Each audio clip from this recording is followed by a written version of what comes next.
Hi guys, my name is Sharice. I'm one of the Democracy Fellows here at Tri-C, and today I'm here with Gabby, and we will be talking to you about voting. Our first topic we would like to talk about are polling locations. Yeah, so how can I find voting locations in my area? So that's a great question, Gabby. There's typically only one polling location per street address within a mile of your house. And to find where your current polling location is, you can always go to 443vote.com. Again, that is 443votes.com. Say I can't make it to a voting location, what are my options as far as still making sure my vote is counted?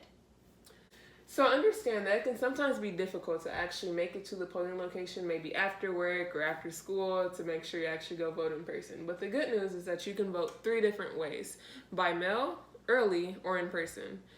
The important things to remember that when you vote by mail, you do have to print out your ballot and still mail it in with a stamp. So the one thing to remember about voting early is in the state of Ohio, you can vote up to 26 days early starting on October 6th. The Board of Elections is located on East 30th and Euclid. If I want to do research on the candidates before I fill out my ballot, how would you suggest I do that? So I don't know about you, but when I went to vote for the first time, I was completely lost on the candidates and I didn't know what I was really doing, who I was voting for. Luckily, I had my mom there. She kind of told me like, all right, we want to vote for this person, we want to vote for that person, but I don't want to always depend on someone else to tell me who I want to vote for. So a cool thing about the website that I previously gave you, which is 443votes.com, is that it also gives you access to view the candidates online and to do your research prior to actually going to the polls. This is so important because you don't ever want to go in blindsided or, lost on what you're doing. And the internet, you can pretty much look up anything. So, why not use that access? Now that I've done my research, how exactly should I fill out my ballot? All right, so great. You're halfway through the process. You've done your research. You can check that off your list. Now it's time to actually fill out the ballot. Okay. In my opinion, that's way easier than a lot of people make it seem because doing your research on the candidates, that's, probably the hardest part of it all because you really want to make sure you know who you're voting for. And filling out the ballot itself, that's pretty much all about reading the instructions, So I printed out this sample ballot for you. And as you can see, it's not much on it, but the most important thing you want to make sure you do is always fill in your choice as dark as possible so the machine can read it. Other than that, there's not much more to it. Just make sure you read the instructions clearly. Don't feel rushed. Don't feel intimidated by it. Read it. Do your research. Simple. You got it. So the last topic I want to talk to you guys about today is voting straight ticket or split ticket. What is that?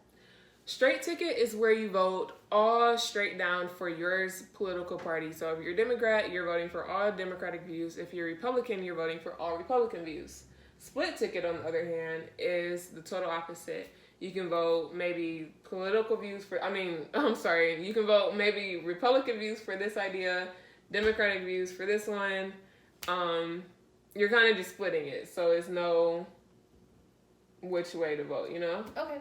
So how would that affect me if I consider myself an independent voter? Cool. Mm-hmm. So for those of you watching at home who may not know what an independent voter is, it's simply those individuals who don't subject themselves to one political party.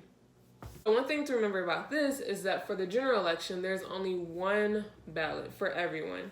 For the primary election, however, there are multiple ballots, and the ballots are based off of which party you associate yourself with, if you associate yourself with a political party. So we would like to end today with sharing with you our voting plans because statistics show that when you make a voting plan with your friends or maybe your family members, you are 10 times more likely to actually go and follow through with voting. Well, now I have my voting plan in place. You've helped me figure out where I can go to vote, how I can do my research and how to thoroughly fill out my ballot. So I figure I'll do some early voting and I'll go October 7th and head down to the Board of Elections. How do you plan on voting? Cool. So, similar to yourself, I also plan on voting early this year. I would be voting on October 12th, and I've already cleared that day on my calendar just so I, will follow through with it, and I know nothing will come up if I already put it on my calendar. And I will also be going down to the Board of Elections to vote for my second time.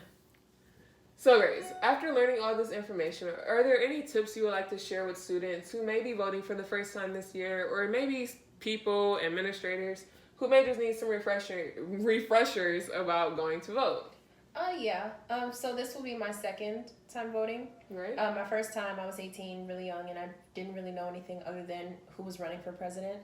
And I didn't really know, who I was voting for or why I was voting for them. I was just told, to go vote. Right. And I would just say, do your research, know who you're voting for and why you're voting for them. Okay.